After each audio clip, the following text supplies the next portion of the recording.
Hello दोस्तों, स्वागत है आप सबका आज एक और मोरल स्टोरी श्रेष्ठ कर्म का प्रभाव में जीवन की अनमोल सीख से भरी बेस्ट मोरल स्टोरी।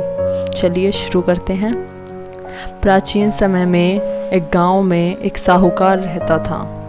साहूकार बहुत संत सेवी और सत्संगी था। घर पर अक्सर साधु संतों का आवागमन लगा रहता था। श्रद्धा अनुसार साहूकार उनकी सेवा और ठहरने का प्रबंध भी अपने घर में करता था। उसके पास कोई कमी तो नहीं थी। प्रभु के दिए धन धान्य नौकर चाकर से भरपूर जीवन में वह आसक्त बिल्कुल नहीं था। उसका विचार था कि पूर्व जन्मों के अच्छे कर्मों का फल उसे प्राप्त हुआ है, इसलिए हमेशा परमार्थ और परोपकार के लिए धन खर्च करता था। सेठ की एक लड़की थी। यह लड़की भी श्रेष्ठ विचार रखने वाली थी। युवा होने पर इसका विवाह एक समर्थ परिवार में हुआ। वह परिवार यद्यपि धन धान्य से भरपूर था, पर सत्संग प्रिय नहीं था। एक दिन वह साहूकार की बेटी अपने ससुराल में सास के पास बैठी थी कि बाहर से किसी फकीर ने आवाज़ लगाई, देवी कुछ खाने को मिलेगा। सास ने लड़की से कहा, तू जाकर फकीर से कहा कि यहाँ कुछ नहीं है। लड़की ने सास की आज्ञा मानकर बाहर आकर फकीर से कहा, महाराज यहाँ कुछ नहीं है। फकीर ने बड़े प्रेम से पूछा, बेटी फिर तुम लोग क्या खाते हो?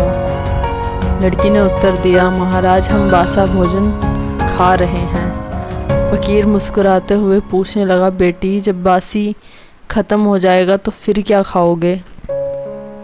लड़की ने विनम्रता से हाथ जोड़कर उत्तर दिया, तो फिर महाराज हम आपकी भांति दर बदर की भीख मांगेंगे।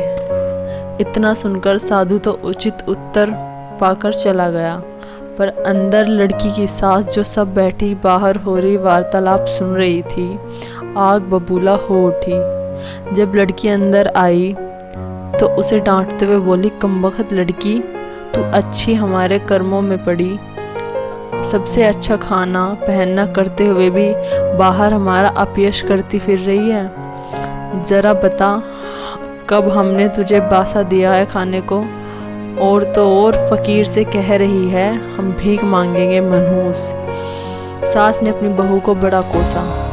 लड़की ने अपनी सास को हाथ जोड़कर बोला, माताजी मैंने झूठ नहीं कहा, हम बासा ही तो खा रहे हैं। इतना सुन सास और लाल पीली हो गई मारे क्रोध के। उसने पूरे घर को थोड़ी देर में अशांति और कलह का रूप बना डाला। शाम को लड़की का ससुर घर आया। अपनी स्त्री को इस प्रकार ठंडे सांस भरते देख वो हैरान रह गया। नववधू भी डरी से एक कोने में दुबकी पड़ी थी। मन में सोचा, क्या हो गया, घर में निरस्ता क्यों छा गई है?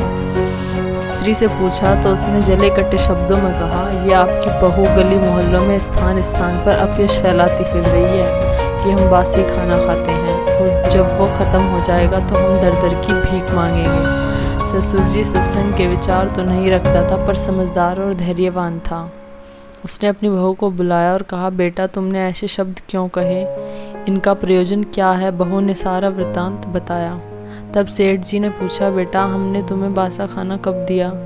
बहू बोली, पिताजी मैंने जब से होश संभाला उसी दिन से आज तक मेरा जीवन सुख वैभव में व्यतीत हुआ, चाहे माताजी पिताजी के घर या फिर आपके पास। मुझे अपने अब तक के जीवन में किसी चीज़ का अभाव महसूस नहीं हुआ, पर अब प्रश्न ये सामने आता है कि यह सब मुझे क्यों मिला?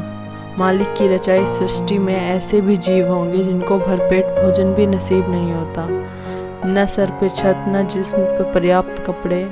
आखिर यह असमानता क्यों? क्या कुदरत पक्षपात करती है? नहीं पिताजी, ये सब हमारे पिछले जन्म के कर्मों का फल है, जिनका जमा हम अभी खर्च कर रहे हैं।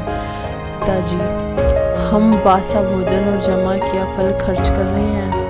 हमारे वर्तमान में हम ऐसा कोई साधन नहीं बना रहे जिनका अगले जन्म में हमें सुफल प्राप्त हो, जैसे भजन सिमरन परोपकार दान महात्माओं की सेवा आदि।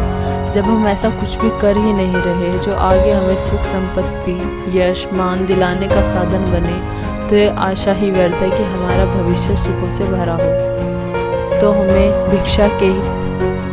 बहू ने कहा, पिताजी हमें हमारे प्रारब्ध स्वरूप जो भी धन मिला है उसे परमार्थ में लगाना चाहिए। सेठ ने अपनी बहू से प्रश्न किया, तो फिर इस भिक्षा का क्या मतलब? बहू बोली, जिसके जीवन में श्रेष्ठ कर्म नहीं किए उसको प्रारब्ध के अनुसार जो मिले वही भिक्षा रूप में स्वीकार कर, जो मिल जाए उसे संतोष करना पड़ेगा। जैसे भिखारी को भिक्षा में जो मिलता है उसी से गुजारा करना पड़ता है। लड़की की बातें सुन के सेठ हैरान हो गया। उसने अपनी बहू से पूछा, तुम्हें इतना ज्ञान कहाँ से मिला? लड़की बोली, मेरे पिताजी के घर प्राय साधु संत पधारते थे। उनके सत्संग और संगत में मेरा पूरा बचपन व्यतीत हुआ है। सेठ की आंखें खुल चुकी थी। उन्होंने कहा, पुत्री, अमुक कमरे में जो गेहूं और चना मिश्रित है उनका आटा पिसवाकर भिखारियों और अतिथियों के लिए भोजन बनवाया करो। बहू ने वैसा ही किया। अन्न का आटा पिसवाया। दूसरे दिन जब सेठ घर आए तो मुंह हाथ धोकर खाना बैठे। बहू ने खाना परोसा। सेठ जी खाना खा रहे थे तो उनकी पत्नी आग बबूला होकर शोर मचाने लगी। खाना सेठ के गले से नहीं उतरे। गला खुश्क हुआ जा रहा था, जैसे रोटी नहीं लकड़ी चबा रहे हों। सेठ जी ने कहा, आज रोटी ऐसी क्यों बनाई है? सेठानी ने कहा, ये लड़की आपको भिखारियों और करे दान पुण्य। बहू ने विनम्रता पूर्वक जवाब दिया, पिताजी इसमें हैरानी क्या, सीधी सी तो बात है। इस जन्म में हम जैसा अन्नदान करेंगे वैसा ही भविष्य में खाने को मिलेगा।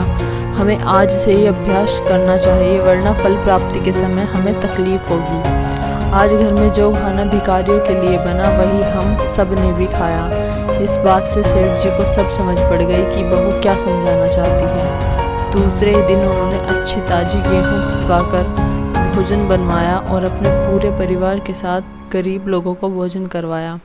इस प्रकार एक भक्ति परायण और साधु सेविका बहू के संग से सेठ जी भी महात्माओं की शरण में जाने लगे और सद्गति को प्राप्त हुए। प्रत्येक मानव को वर्तमान समय में श्रेष्ठ कर्म करने चाहिए, क्योंकि इन्हीं कर्मों से हमारा प्रारब्ध बनता है। Thank you.